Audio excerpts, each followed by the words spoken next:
Se você não fosse escritor, o que seria o Olavo? Olha, eu seria uma pessoa que não chegou onde queria, porque eu comecei a ser escritor depois dos 40 anos, mas esse era o meu sonho de menino, um menino que aprendeu a ler com 5 anos num lugar que não tinha escola pré-primária, e né, naquela velha cartilha de Eva viu a uva, Ivo viu o ovo. Mas, assim, era a única coisa que eu sabia que eu queria fazer. Mas como isso não era profissão, né, o escritor tinha que ser médico, advogado, alguma coisa, né? É a história que fala assim, mas o senhor é escritor? Sou. Mas o senhor escreveu, já escrevi 50 livros. Mas de que mesmo que o senhor vive? Né? O que é mesmo que o senhor faz? Né? Então, eu fui fazer tudo que me apareceu para fazer, e foram muitas coisas fantásticas, muito interessantes. Eu vivi cada momento inteiramente, e quando eu não aguentava mais não escrever, aos 40 anos, que eu pensei, dizem que a vida começa aos 40, e eu pensei, meu sonho de menino é escrever, a vida começa aos 40, ou eu começo agora, ou será que eu vou esperar mais 40? Então eu comecei a escrever. Ainda bem. Ainda bem, né? Porque o meu projeto era fazer um grande livro sobre Minas Gerais, um grande romance de família. Pode ser até que eu faça ainda, se Deus me der tempo. Eu acho que você tem muito tempo. Eu acho que eu tenho, também acredito. Se você escapou da pandemia... Acabou. Né? Acabou, né? Tô Nós que escapamos da pandemia, pelo menos com essa doença e tomamos essa vacina, a gente tem tempo. Não, agora a pandemia vai virar gripe, como foram as outras coisas e tal, né? Mas como eu nunca tinha escrito nada, como é que quem nunca fez nada vai fazer de cara um grande romance? Então eu deixei por menos, fiz meio tipo uma liquidação, né? E pensei, eu quero falar de Minas, eu não preciso escrever um romance sobre Minas. E na minha realidade de nascer e viver num lugar pequenininho, né? Uma vila, um arraial, onde as pessoas contavam casos, contavam histórias, faziam serão, tinha um contato assim visceral, né? Eu imagino que se a gente for lá na sua cidade, como é que chama lá? Morro do Ferro, é um arraial, uma vila. Eu imagino que as pessoas ainda estão contando casos lá, ainda estão conversando, fazendo esse processo visceral lá. Mas não tanto, sabe? Porque, aliás, foi uma coisa que me impulsionou.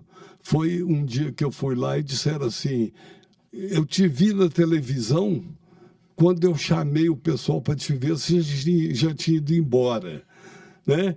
Eu estava na Secretaria da Educação, quando dava problemas, eu ia lá, assim como... Então, eu pensei, agora o povo já não vai pôr cadeira na porta para ficar vendo os meninos brincar, né? A avó falar assim, minha filha recolhe os meninos, que a boca da noite é traiçoeira, né?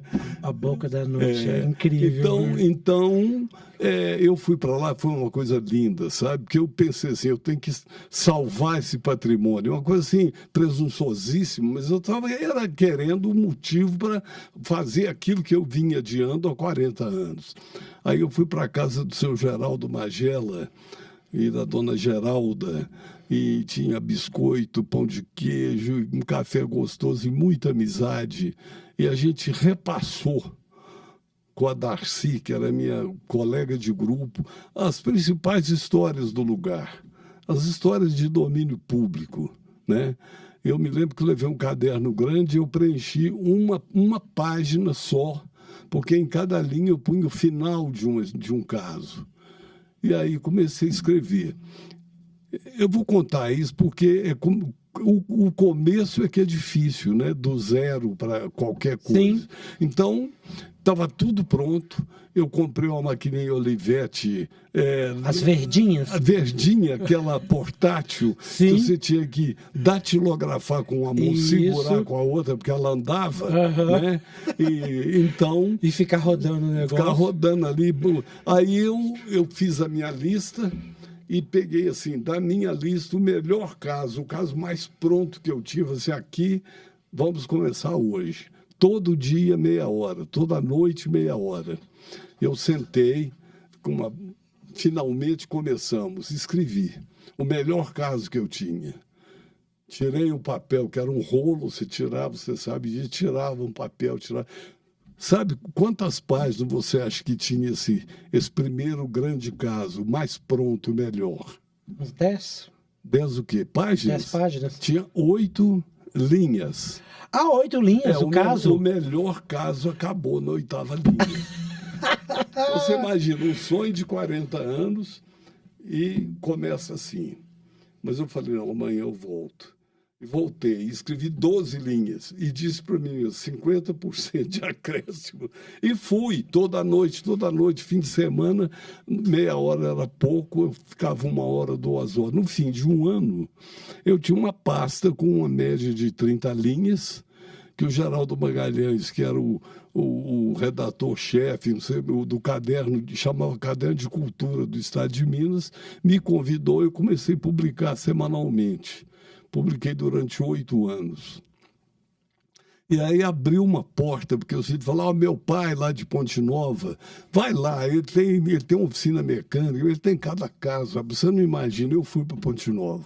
Aí o doutor Sebastião lá de Viçosa, fui para Viçosa e tal, e fiquei assim, andei, eu já tinha andado muito por causa de trabalho, mas fiz isso, as pessoas me chamavam porque, você fala igual meu pai.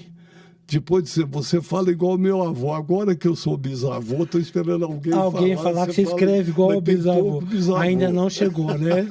Então você virou um repórter escritor. Porque você ia às fontes, foi conhecer, né? Porque era um trabalho mais ou menos que o jornalista faz, só que você fazia isso como escritor. Mas vamos voltar lá no sonho de menino. Como que essa semente diz? Porque o sonho vem de algum lugar. De onde veio o sonho de ser escritor ainda menino?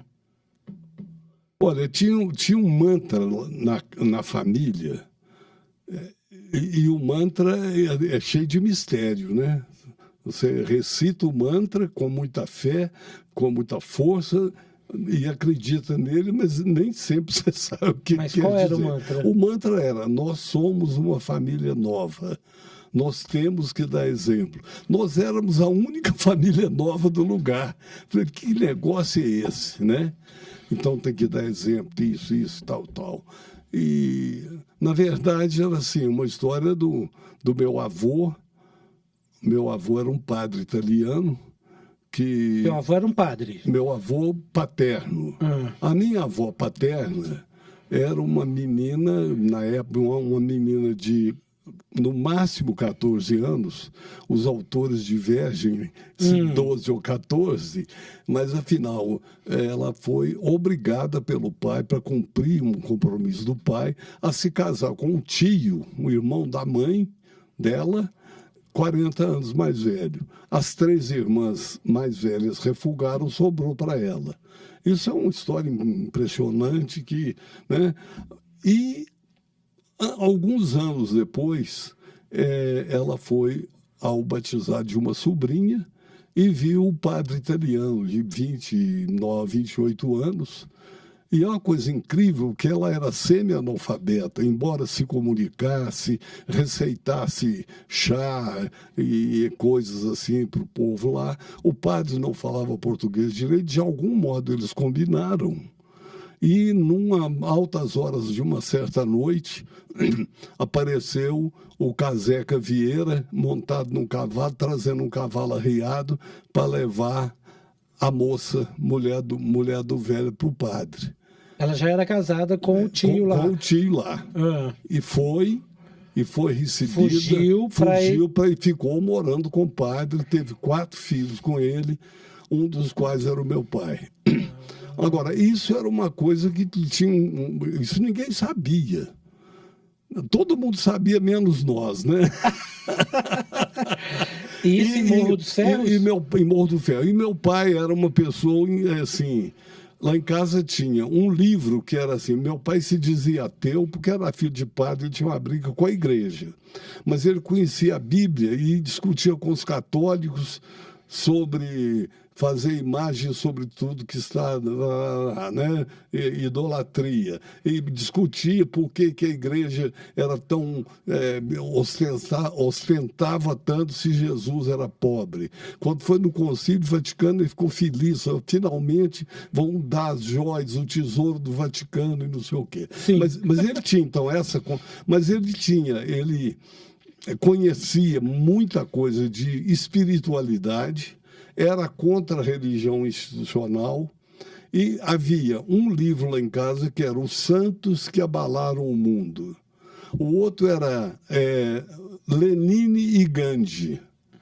E meu pai assinava o Diário de Notícias, um jornal do Rio de Janeiro, que chegava com 3 dias de atraso, que nós, à medida que íamos sendo alfabetizados, tínhamos a tarefa de ler para ele, ler uns para os outros, e nisso minha mãe, que tinha tido 6 meses de estudo no máximo, acabou adquirindo um vocabulário fantástico. Ela se expressava, lia o artigo de fundo, o editorial, não sei o quê, das coisas da política, da economia, tarará, tarará. Então a gente morava num lugar que era isolado, não tinha, você só saía de lá a pé ou a cavalo, mas a gente tinha um olhar no mundo. E meu pai falava, esse avião está indo para tal lugar. Aprendemos a ver, né, no céu o mundo que estava além. Bem, então a gente tinha uma coisa no coração, sabe? Um chamado de alguma coisa, e eu fui contaminado por essa coisa misteriosa de escrever. Então tem 2 momentos na minha vida que, quando eu tinha 9 anos, havia a revista Cezinho, do SESI, dirigida pelo Vicente Guimarães, que era o vovô Felício, tio do Guimarães Rosa, tá? E eu mandei uma charada para lá, e ela foi publicada. Então você imagina a emoção do menino que queria ser escritor, morando na roça, tarará, vivendo de pé no chão e tal, ter o seu nome pela primeira vez em letra de forma, vamos dizer. Depois tinha os almanaques dos laboratórios com carta enigmática. Você já viu alguma coisa dessa, né? Então, soldado era a nota sol e um dado, e por aí. Você tinha que decifrar e mandava aquilo e recebia um brinde do laboratório. Um dentifrício, como a gente falava e tal. Mas o importante era que vinha uma caixinha, vinha qualquer coisa pelo correio, e ali estava assim, Ilmo Senhor Olavo Celso Romano. Eu falei, pô, sou eu. Né? Então essa coisa... E você sentiu o máximo, claro. É isso, sabe? Depois a vida se incumbiu de tocar minhas coisas. E hoje eu estou no outro ciclo, que é de pôr, eu assumi a produção, a edição dos meus livros, e estou tocando isso, vou pôr isso para todo lado, para todas as 15 bandas, como se diz. São muitas. São muitas. Hoje, então, são inumeráveis. Eu já estou abrindo várias portas. E é isso, eu quero, um amigo fala em legado. O legado é o que você deixa, não precisa ser um tesouro, não precisa ser um baú, mas é o que eu fiz, que eu acho que me identifica hoje, é contar caso, é literatura, é gostar de conversar e de rir. Né? Muito. Então eu vou pôr isso no mundo e seja o que Deus quiser. Eu acho que Deus quer muita coisa boa.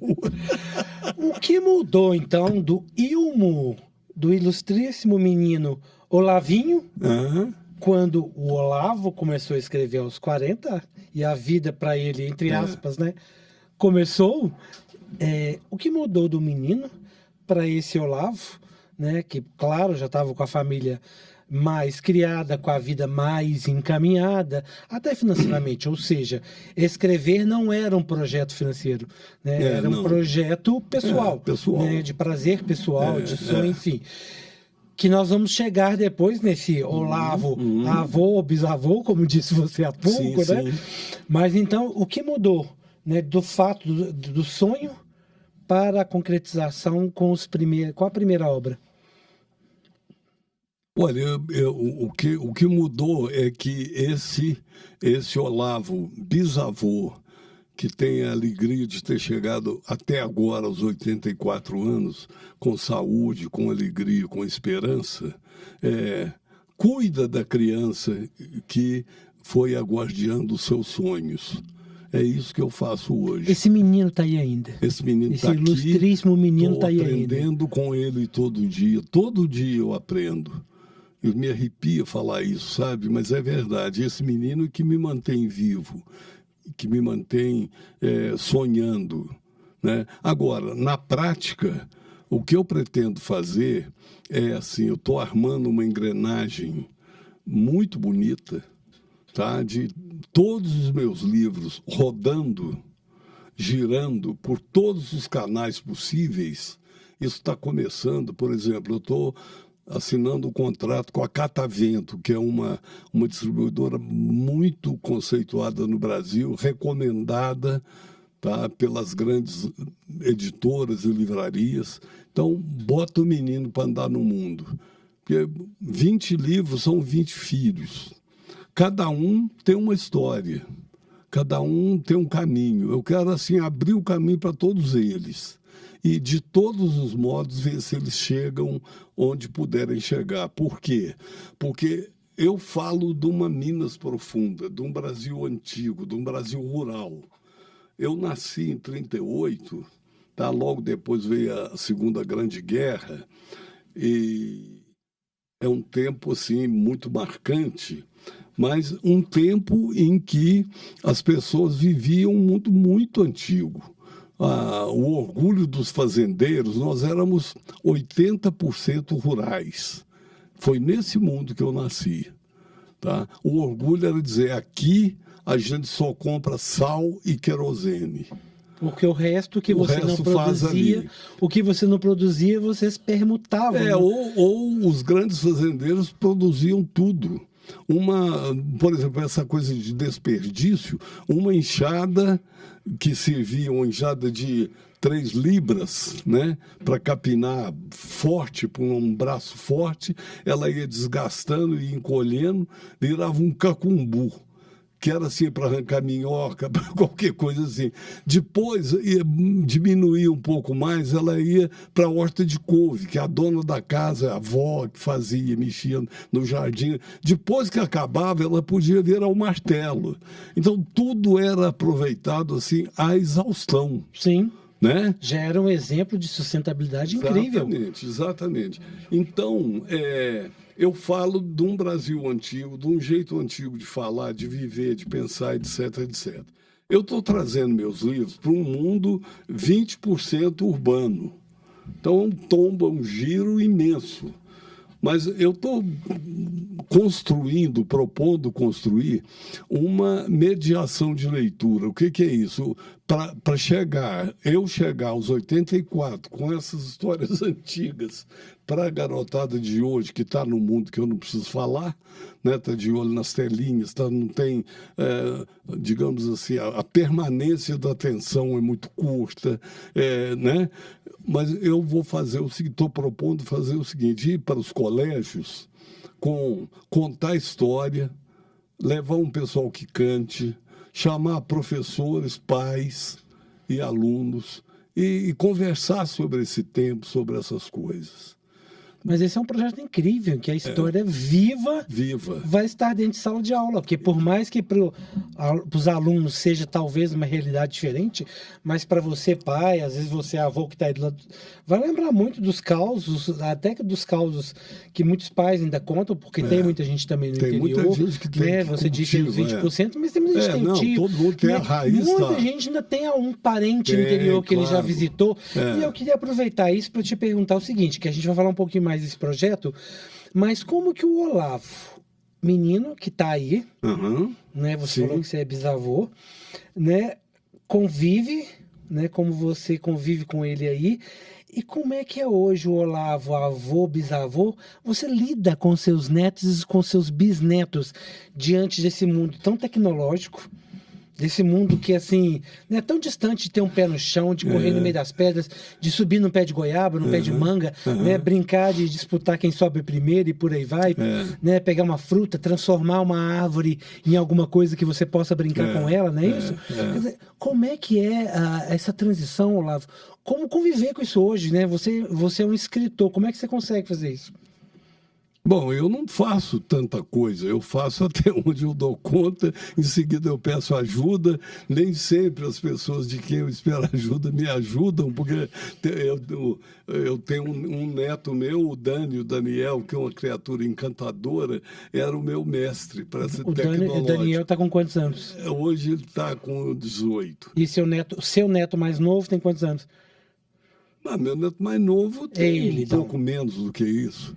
E né? o seu bisneto ou bisnetos? Meu bisneto vai fazer 1 ano ainda. Quer dizer, esse ainda está só ali nas Tá. brincadeirinhas aí. Mas assim, eu ia te contar, por exemplo, o Dani, eu falava, isso aqui eu vou pedir, aí eu ligava para ele, vou, faz isso, entra aqui, faz isso, trará. Aí um dia ele falou assim, vô, vai no YouTube, vai no Google, tá tudo lá.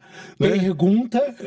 Mas aí eu não conseguia ir, tem uma hora que é o limite. Hoje, por exemplo, no almoço, o Nicolas, que é meu filho do coração, que é filho da Cátia, minha mulher, companheira há 22 anos, ele me ajudou, porque eu estou com um projeto de colocar as coisas no Instagram, contratei uma consultoria de conteúdo, vai ser uma coisa linda isso aí andando, mas eu não consegui mudar minha senha, porque não era a senha, tarará.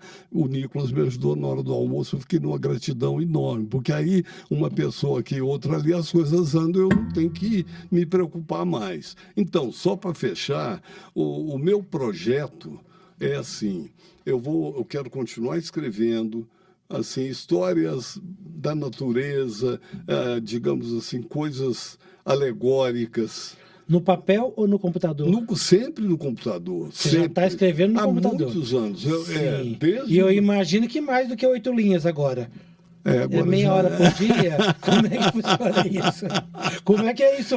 Como é que o Olavo se modernizou? Não, agora virou outra coisa, porque eu tomei como gestor do meu trabalho, então meu filho é que cuida, mas eu estou sempre junto, tem a editora do outro lado, tem 1000 coisas. Eu estou exercitando minhas habilidades, que eu já funcionei com elas na vida profissional, eu estou exercitando em meu benefício, pondo as coisas para girar. Então, eu tenho uma imagem, mantendo o nível rural presente. Você conhece desnatadeira? Sim, que quando você pega o leite para tirar a nata para fazer o queijo. Você já viu uma desnatadeira? Já. Pois uma desnatadeira é uma centrífuga, né? Que você vai tocando uma manivela, tocando. A ciência é achar a rotação. Antes que ache a rotação, toca uma campainha. Tim, tim, tim. A hora que para de tocar a campainha é que chegou na rotação. Um sonho de menino era ser escritor, o outro era poder tocar... Acertar o ponto. Da desnatadeira. Agora, o que é? Porque quando não toca mais a campainha, quando atingiu a rotação, em primeira coisa, a separação melhor possível do soro e da gordura. Você não tem desperdício e tal. Mas, do ponto de vista do manuseio, porque como é manivela, é com a mão, manuseio também é com a mão. Então com o dedo você toca. Significa o seguinte, quando as coisas estão na rotação correta, eu estou fazendo isso, eu estou armando minha desnatadeira para pôr meus livros numa rotação que os faça circular e que eu tenha mínimo trabalho, mas que esteja presente, alimentando, e instigando e aprendendo e tal, mas assim, uma coisa leve, que eu já trabalhei muito, não preciso assim trabalhar. O meu geriatra, que é muito jovem, eu falei, eu era amigo do seu pai, você não tem idade para ser meu geriatra, mas ele é muito bom. E aí ele falou, mas quando você fizer isso tudo, o que você vai fazer? Eu falei, eu vou fazer só coisas que eu possa resolver com 3 telefonemas. Ele falou, você talvez consiga, coisa que ninguém consegue. Realmente, com o passar do tempo, os lugares que você passou, você faz uma rede de relações que te facilita ajudar os outros, né? Exato. Mas eu quero, assim, ficar tranquilo, cuidando de coisas adequadas para os meus sonhos do momento. E quais são os sonhos do menino Olavo hoje? Porque tinha o sonho lá atrás, e agora? Agora, olha, uma coisa é ver minha família. Eu tenho um casal de filhos, tenho o Nicolas, que é o 3º filho, solteiro. Desses 2 filhos, eu tenho 3 netos e um bisneto. Então, cada um está num lugar, cada um está fazendo uma coisa, eu procuro, tanto quanto posso, estar presente. Então, fiz uma sociedade com o Miguel, que resolveu fuçar na internet uma possibilidade de negócio. Eu pus um dinheirinho na mão dele, falei, vamos embora. A Alice está morando em... Miguel é filho? É neto. Os filhos são Paulo e Ana. E cada um pouco do jeito que pode, sabe? Estão surgindo negócios com os netos. Negócios e também não negócios. Então você já está contando da pergunta anterior como você está se relacionando e se adaptando você com sabe essas mudanças. O que é negócio, né? É nenhum ócio. Nec ócio. Nenhum ócio. Então, assim, mas eu ponho dinheiro na mão do Miguel para depois ele vir com dinheiro para mim, para ele, para os amigos dele. E me Tem meta. Hein? Tem meta, vai ter X dinheiro, mas para dar... Não, a meta é dele, eu quero que ele tenha a meta e me conte até mas onde ele for. Mas tem que ter um resultado. Não, tem que ter resultado, e tem claro. que trazer dinheiro para você. Eu não sou saco sem fundo, nem... Mas eu quero ver, assim, dar um empurrão para a pessoa. O dom do Miguel é isso, a gente implicava com ele que ele não saía do videogame. Ele está jogando hoje no outro nível para ter um trabalho, uma profissão e ganhar dinheiro. Olha, uma dica para você que está não só nos ouvindo, mas nos assistindo também. Olha aí que dica boa para quem fica assim, como é que eu tiro meu filho do game, do computador? Como é que eu tiro meu sobrinho? Olha só, vamos propor um NEC ócio, né? Com eles, põe um dinheirinho na mão deles. Olha para você ver que interessante. Estou aqui com um livro do Olavo, olha, para quem está aí nas redes sociais. Eta Mineiro Jeito de Ser. Não é? Né? Um dos livros que ele quer colocar aí nessa roda via Catavento. Olavo, por que fazer seus livros girar? Por que você quer continuar com os livros no mercado, rodando os livros? O porquê disso? Olha, porque eu fui, antigamente, um negócio chamado repórteresso. Sim. Né? E assim, aqui fala o seu repórteresso, testemunha ocular da história. Então, vinha com as últimas notícias do Brasil, do Brasil e do mundo. Então, assim, eu talvez... um parênteses, outro dia eu estava ouvindo Nat King Cole, né? Aí a minha filha falou assim, os últimos sucessos de Nat King Cole. Que não... Então, assim, os meus livros são do passado. Mas esse Brasil que eu vivi, eu quero que as pessoas tenham oportunidade de ver, de conhecer, de fazer ligações. Por exemplo, hoje você pergunta a um jovem o que você sabe da sua avó materna, paterna, o que seu avô fazia. Isso ficou muito raso. Esse trabalho é um trabalho de você ir para a raiz, não é a raiz só da memória, mas é a raiz do afeto também. Porque quando lá na roça você fazia um serão, estava todo mundo quentando fogo, que é uma coisa que tem um simbolismo. Quentando fogo, né, fortíssimo. Muitas vezes quentando sol. Quentando sol também, mas um junto com o outro, conversando, sabendo. Então tinha história para contar. Meu avô vivia dizendo isso, meu pai falava, meu pai contava. Hoje, assim, ficou raso. Aqui tem, quem quiser, por exemplo, eu trabalhei no Santa Marcelina durante 8 anos, eles liam um livro, eu ia lá conversar, depois eles faziam uma apresentação. Então, um grupo fazia um teatro, o outro fazia um livro, o outro contava caso, o outro... Cada um tirava dali, trabalhava aquilo conforme o seu olhar e tal. E aí ia atrás dos casos da família. De onde é que eu vim, quem é que eu sou, quem que foi meu pai, meu avô, porque a gente é resultado dos sonhos de muita gente que esteve antes. De muitos meninos lá atrás, muitos meninos lá atrás, não é isso? Exatamente. O seu neto mesmo, por exemplo, né, deixou um pouco o mundo digital para ter um próprio negócio e até ganhar o dinheiro dele. Claro, tá certo. E essa questão que você está falando, isso é muito interessante, porque como que anteriormente se passava, né, a cultura... se passava os causos, na verdade, que as pessoas falam, as lendas, e muitas vezes as lendas são histórias reais, ou que se passavam de pai para filhos, ou de gerações para gerações, que eram contadas na roda da fogueira, na beirada do fogão a lenha. No serão, né? No serão, ou você estava ali pescando e um contava um caso pro outro, apesar de que antigamente tinha que ficar calado, senão o peixe não vinha, né? Mas às vezes quando já não pegava mesmo, bebia uma cachaça e... Exatamente, tomava pinguim e vamos fazer outras coisas, né? E isso é interessante, porque, como você disse, os livros são do passado Mas assim como o músico que você citou, é um clássico, né? Os livros também são clássicos. Ou podem se tornar clássicos, por quê?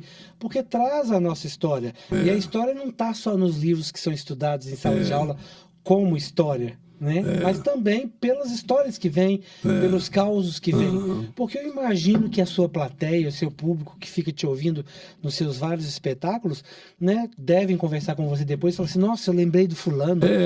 Essa memória. Você fez igualzinho quando eu estava com meu tio, com a minha avó, com meus irmãos. Por quê? Porque, acessa, na verdade, essa memória, né? São clássicos e que estão ligados à memória afetiva que você acabou de falar. Pois é. Porque, olha assim, a gente fala saber de cor, decorar. Saber de cor é saber com o coração. Decorar cor é coração. Então, a gente guarda o que foi relevante afetivamente. A memória é isso. Não é à toa que a musa da memória é mãe... a deusa da memória é mãe das musas. Então, tem um encadeamento sutil por trás disso. E outra coisa, sabe, que no mundo rural... e de poucas letras de onde eu vim, as pessoas sabiam muita coisa. Os meus primeiros mestres eram analfabetos. Isso é uma coisa que eu falo assim com comoção. Conhecimento. Com comoção. Na verdade, a palavra é sabedoria. Exatamente. Que é o que você está falando, né? Tinha um contador de casos que eu saía daqui, já vivia em Belo Horizonte, ia atrás dele, ele contava Shakespeare, passado... numa fazenda sabe? Ele falava assim, era um fazendeiro, como é que ele chamava? Era um urco de homem, urco. Urca é uma pedra enorme, um urco de um homem, né? Então, morava num palácio invisível. Invisível é indescritível. Então, coisas assim, sabe, que eu tive uma mestra que era uma catadeira de papel, que trabalhava na secretaria onde eu trabalhava. Eu morava numa república perto da Praça da Liberdade, e aí ela disse, meu filho, vamos sentar ali na praça para conversar? De noite eu sentava na Praça da Liberdade para ouvir histórias dela. Ela dizia assim, o Sérgio, meu filho, sabia tudo que era inteligência, até avião. Ou assim, a professora no catecismo perguntava assim, meu filho, o que a gente come lá no céu? Aí nós respondia para uma boca só, é rapadura, é pé de moleque. Não, seus bobinhos, é o maná de Deus dado pela mão dos anjos. As coisas assim que eu fico pensando, você vai escrever isso já vem direto, assim, pronto. Você, para escrever uma coisa dessa, você tem que dar voltas. Eu penso, é assim que eu quero escrever quando eu for escritor. Se a gente fizesse uma analogia, é como se você estivesse psicografando, né? Só que não vem do espírito. Tá ali de... Exato. Tá pronto, na verdade. Tá pronto, é só você ir atrás. Você vai mexer em que frase, você vai mexer em que... Você vai registrar, né? Ou vai trazer várias histórias. Olavo, o que seria um caso assim que não existe Olavo sem contar esse caso? Qual que seria esse caso? Não, eu vou te contar o caso com o qual eu encerro minhas conversas. Tá, que eu gosto. Que é um que tem que ter. Igual um músico que tem que cantar aquela música. Eu não sei eu não sei onde está, mas tá mostra aí mostra a capa aí para a câmera. Não, pessoal. Essa capa, alguém me pergunta se é o último livro. Eu nunca digo que é o último, porque depois do último não há outro. Então esse livro é O Homem que Veio de Longe. Ao mesmo tempo que é o título de um caso, o Léo Costa Neto, da editora Caravana, fala assim: o homem que veio de longe é você. Você veio de longe no tempo. E aqui tem uma coisa que eu quero contar. O primeiro livro que eu publiquei, chama-se Casos de Minas, está aqui não com essa capa, era uma fazenda, mas eu, antes de lançá-lo em Belo Horizonte, eu fiz uma prévia em Morro do Ferro, na minha escola, com os meus colegas, com os meus amigos, com o prefeito da cidade, sabe? É uma reverência ao lugar onde eu nasci. É rememorar. E né? As pessoas. Agora, esse livro, esse é o primogênito. Sim. Esse é o caçula. Olha, então você põe os dois, um em cada mão, você tem um quando você começou. Pena eu não ter o outro, que é uma fazenda. Sua capa nova. E O Homem que Veio de Longe. Uhum. O Homem que Veio de Longe, eu consegui uma foto lá, Morro do Ferro, chamava-se São João Batista. Então os mais velhos diziam: eu sou batistano, batia no peito. Uhum. São João Batista é o padroeiro. Está aqui, ó, está aqui na procissão, no andor. Está aqui o povo no dia de festa, o lugar iluminado, tá? Então, nesse momento de 40 anos, eu mudei, coloquei algumas fotos a mais no caso de Minas, de pessoas de lá, e pus Morro do Ferro na capa também aqui. Que é assim, o umbigo está enterrado lá, o coração bate, né? Sim, o umbigo está enterrado lá? No morão de uma porteira, como diz a minha mãe? No morão da porteira, né? Sim. Agora, aqui a cidade submersa, isso é curioso, porque os meus livros, eu caso disso, caso daquilo, já me falaram para parar com esse negócio de caso ou prosa, aí eu resolvi mudar. Pus a cidade submersa. Quer dizer, quando eu cheguei à cidade, ela estava submersa. Então não tem jeito, eu voltei para a roça. Pronto, virou um outro caos, né? E tem um livro ali, que é um livro da família, é um livro coletivo. Pode falar dele. É um livro coletivo, a família Romano. Nós somos aí 15 irmãos. Esse ano, uma delas mudou de plano, foi lá para cima, para casa, que eu acho que é a casa do pai, é de onde a gente veio, para onde a gente vai. Sim. Eu acho isso. E eu acho que de nós era a que estava mais preparada, então ela foi na frente. Mas nós fizemos esse livro, cada irmão fez o seu texto. E decidiu-se, os mais novos decidiram que o livro ia ser feito na ordem do mais novo para o mais velho. Porque disseram assim: vocês viveram mais, tem mais coisa para contar, se lerem o de vocês primeiro, não vão ler o da gente. Foi quase 700 páginas. Isso foi uma coisa meio egoísta, né? Não, foi uma coisa épica. Não, os mais novos, querem ser primeiros. Não, mas ficou bom, assim, deu certo, acho que foi bom. Você podia ter legado para ele, né, Olavo? Os últimos serão os primeiros.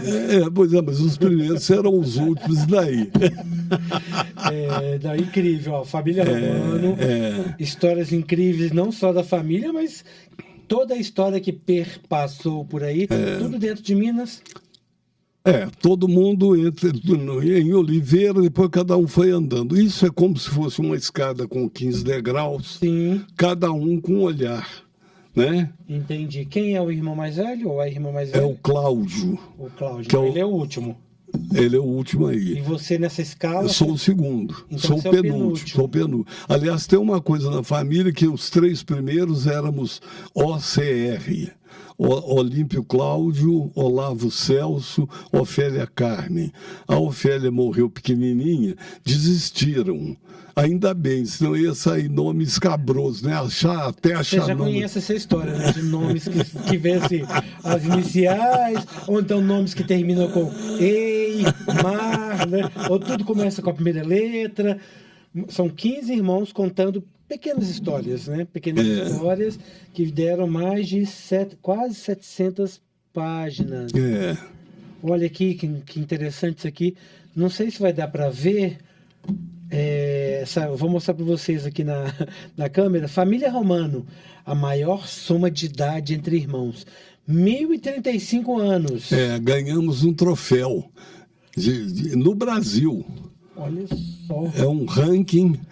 Você imagina, tem gente fazendo estatística de tudo. Esse é o Cláudio. Esse é o Cláudio. E esse aqui deve ser o mais novo. É o Bené. O Bené. Então, aqui é o Cláudio, o Bené, ó. O Cláudio não quis estudar. Falou com o papai, não joga dinheiro fora. O papai falou, eu te dou uma mula de primeiro repasso, né? Com a riata nova para você fazer. Ele Mula não quis. de primeiro repasso. Conta para quem está nos ouvindo e nos assistindo, é mula de primeiro.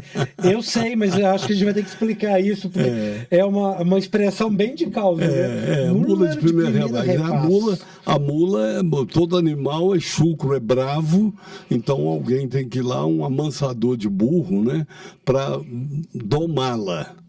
Né? E é muito complicado até ela começar. Primeiro anda de bridão, que o pessoal fala abridão, que é bota na boca e machuca, ela tem que achar o caminho. Depois já anda com freio, depois pega a marcha, depois marcha estradeira e depois vai. Tem muita história sobre mula. Olha, só isso já é um livro inteiro de causa, né, para contar. Mas aí o primeiro repasso é essa primeira fase em que o animal é, digamos, entre aspas, domesticado. Né, mas no primeiro repasso ele pula, ele nunca teve um arreio, nunca teve alguém montado. Então ele faz o diabo, que o cara tem que saber saltar fora. Quer dizer, tem animal que cai de propósito para machucar o domador, e tem cavalo manhoso, burro é terrível. Então, quando ele está muito bravo, traz a... burro, será que ele deveria ter chamado inteligente? Hein? Não tinha nada de burro, né?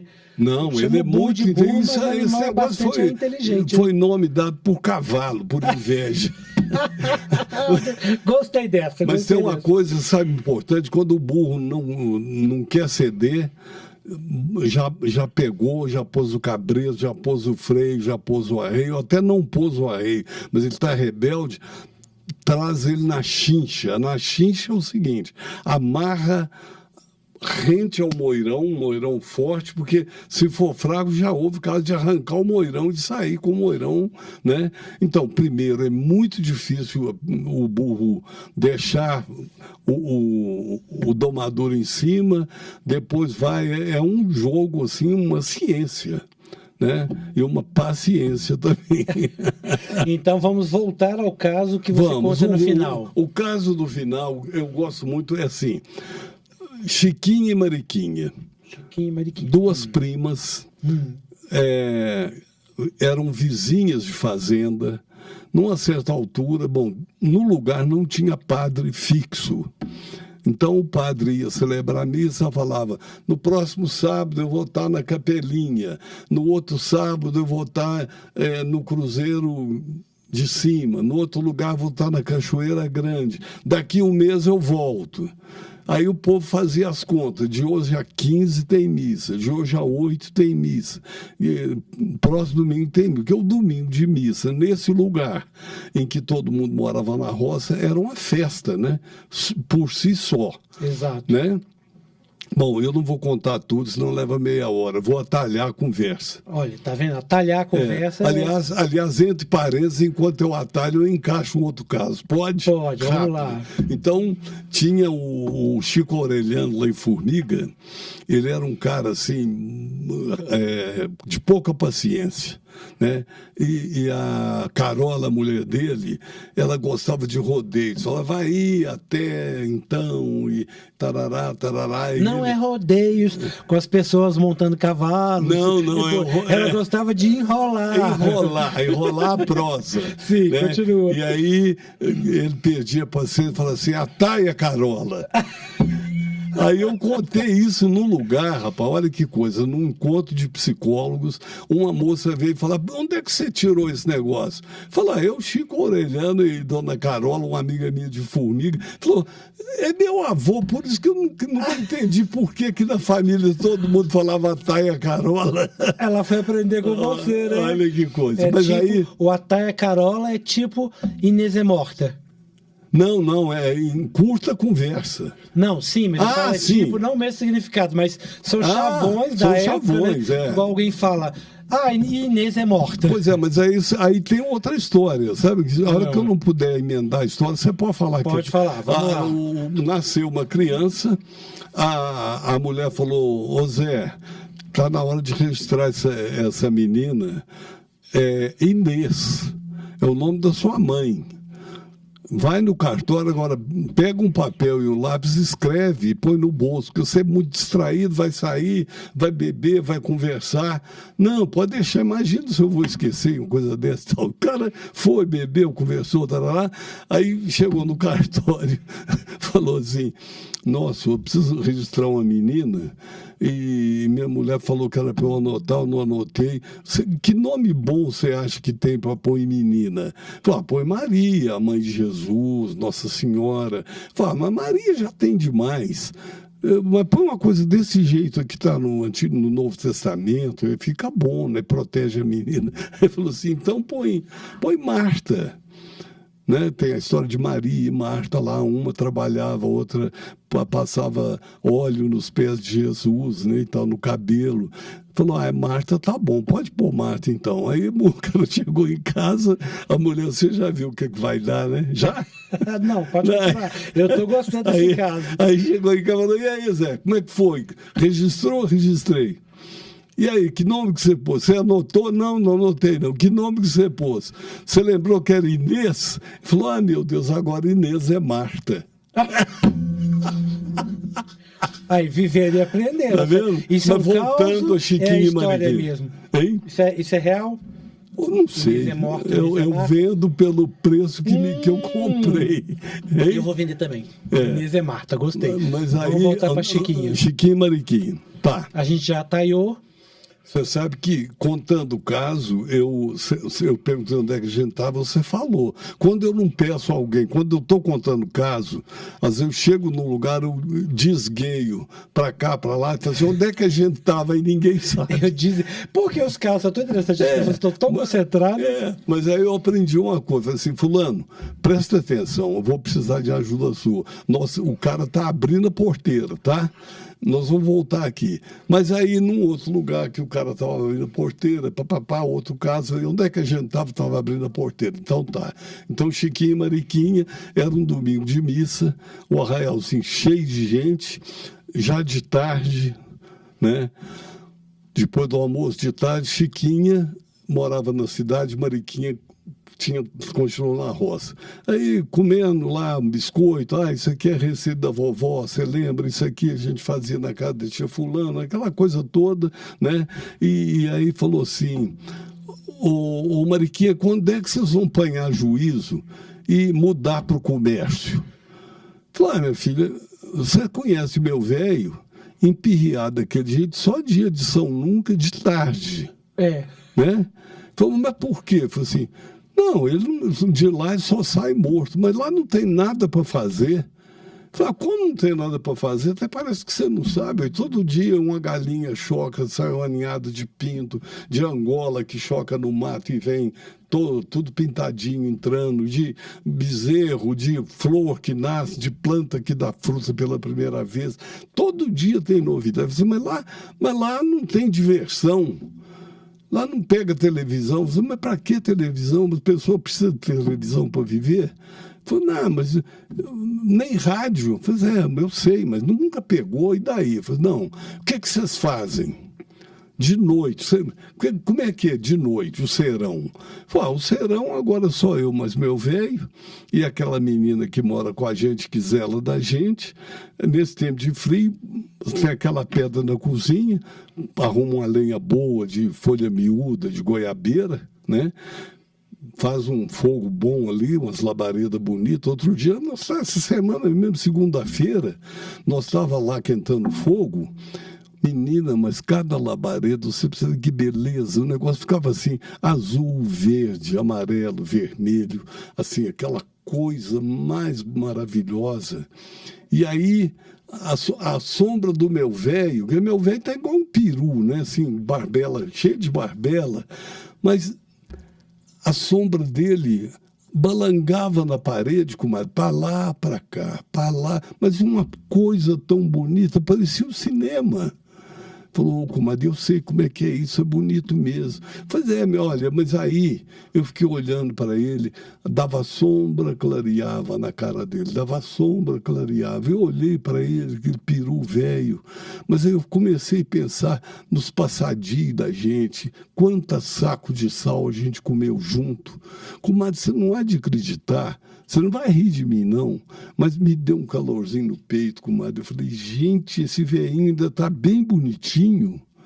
Aí a outra falou assim, uai, comadre, mas é assim mesmo, a gente põe amor nas pessoas, elas ficam bonitas pra gente. O que faz as pessoas ser bonitas é o amor que a gente tem por elas.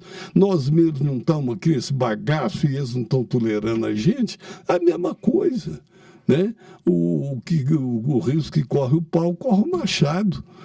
Lá, comadre, mas isso é segunda-feira braba, lá naquele oco de mundo, naquele cafundó, eu mais ele sozinho, quentando fogo. Porque eu vou te contar uma coisa, hoje eu estava reparando, domingo de missa, que nem hoje, a igreja topetada de gente, comadre, coitadinho do meu velho, quase não realça. Essa é incrível, incrível, incrível, incrível, muito bom, muito bom. Esse é o que você tem que contar sempre. Esse eu acabo, termino, fecho com esse.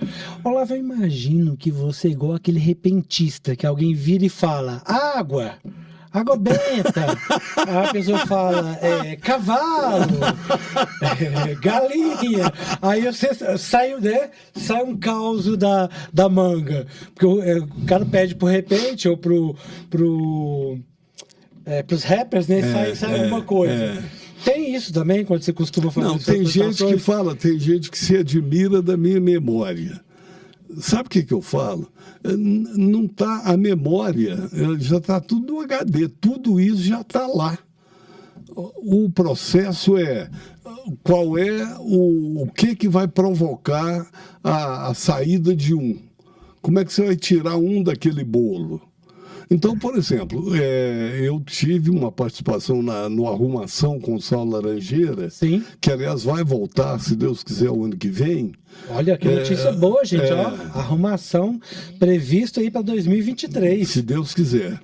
Vai ser no Palácio das Artes, um novo arranjo. A ideia, eu tive que ir outro dia, é gravar 20 programas, uma coisa que há muito tempo não se faz. Fazer uma temporada. Isso.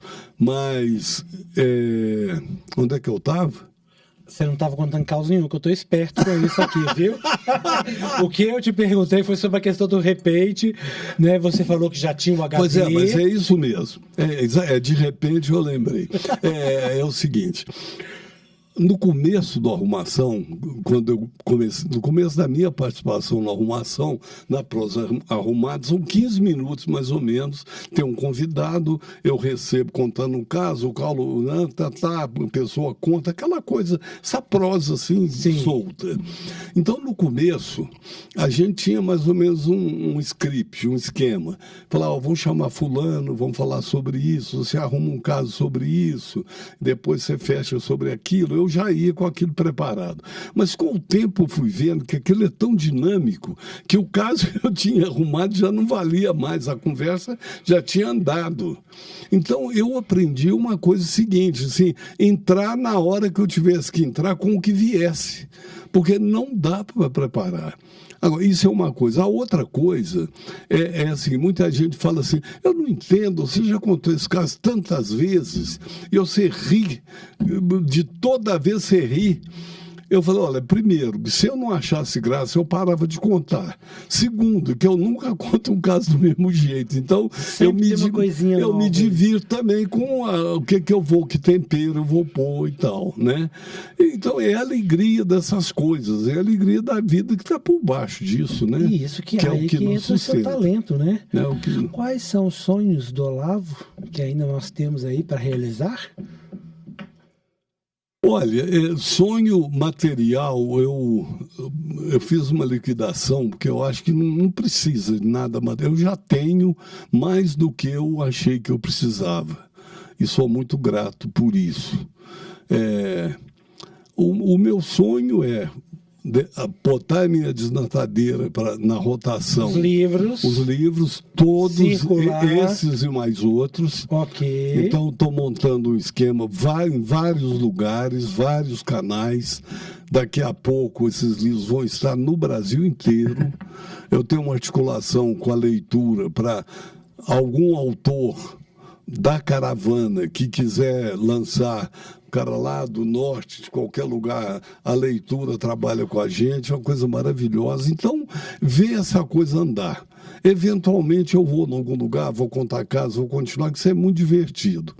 Agora, o resto, eu quero aprender assim com a natureza, com as pessoas, eu quero parar de correr, estou aprendendo a desacelerar. Mas sabe? Você ainda está correndo? O Renato lá com a música dele não tinha... Pois é. Não te ensinou ainda? Não, agora eu aprendi graças ao Covid, que eu perdi as forças. O Covid te botou para ficar quieto. Aí eu aprendi e gostei, tá bom, sabe? Entendi. Então, sabe, hoje, eu costumo dizer, sabe o quê? Que eu acho que de onde eu vim, para onde eu cheguei, do ponto de vista de realização pessoal, estou falando disso, não estou falando de mais nada. Eu acho que eu devia andar de mãos postas e de joelho, dando graças a Deus. Sabe, eu tenho uma gratidão pela vida. Eu até já falei que eu arrepio, de vez em quando eu arrepio mesmo. Sabe, assim, é milagre em cima de milagre na vida. Eu vivo, sabe, cada dia mais. Cada dia já é um milagre, né? Se a gente acorda, então, é um novo sinal. Na verdade, sabe qual é meu projeto? É descobrir os milagres que a vida tem para me oferecer. Os novos, né? Os novos. A gente está aqui, ó, igual esse livro aqui do Olavo, Café com Prosa. A gente tomou um café antes, agora a gente está só na prosa. Com a garganta, para não ficar seca, a gente vai tomando aqui uma aguinha. Esse livro tem uma historinha rápida. É um livro que a editora Caravana fez, uma espécie de amostra grátis do meu trabalho para autores. De vez em quando faz uma chamada para 100 escritores. Quando eles chegam com os seus originais, ganha um livro desse, que é um resuminho, são 8, 9 casos meus aí. Então, Olavo, para encerrar a nossa prosa, Sim. Eu quero que você conte para quem está nos ouvindo, para quem está nos assistindo, como que as pessoas podem ter acesso aos seus conteúdos, ao seu material, onde que as pessoas compram os seus livros, né? Ainda enquanto o Catavento não está aí girando e trazendo mas lugares. Enquanto a Catavento não gira, encontra na leitura do pátio, em Belo Horizonte, a gente está começando por Belo Horizonte. Sim. Na leitura do pátio, do Boulevard. Ok. Nos shoppings, Boulevard Nos e pátio. shoppings. Ok. Na Quixote, na Scriptum, Okay. São Savassi, livrarias, né? da Savassi, Ok. na Livraria da Rua. Sim. São 6 lugares em Belo Horizonte, mais na editora Caravana, que A editora Caravana é a sua Grupo, editora também. Caravana Grupo Editorial.com.br. Ok, gente, Tá? Caravana, olha, esses livros aqui todos vocês vão encontrar lá na Caravana Grupo Editorial.com.br. Isso. Esses casos que ele contou aqui, mais alguns casos. E, Olavo, eu queria que você encerrasse pra gente do jeito que você quisesse encerrar. Não vou sugerir nada. Eu vou... O Guimarães Rosa fala assim, que eu sei que nada sei, mas desconfio de muita coisa. No mineirês corrente, debaixo desse angu tem carne, né? Ou então, quando fala assim, você já viu falar nisso assim, qualquer assunto, a pessoa que não quer passar por bobo diz assim, vejo falar, mas não dou definição. Então, é nesse mundo que eu estou navegando, nesse mundo de que nem tudo se define, nem tudo se classifica, mas que tem uma beleza, que tem um mistério, que você pode voar por alturas, altitudes e variadas, com o seu coração aberto para as pessoas, para os lugares, para a vida. É isso. E muitíssimo obrigado a você, meu querido, por essa oportunidade de estar aqui com uma multidão de pessoas que te segue. É a primeira de muitas. Nós vamos fazer um programa para frente aí só com causos. Vamos gravar o Olavo contando causos. Vamos. E vamos fazer uma exibição aí de pílulas de causos do Olavo. Não perca, né? Fiquem atentos aí.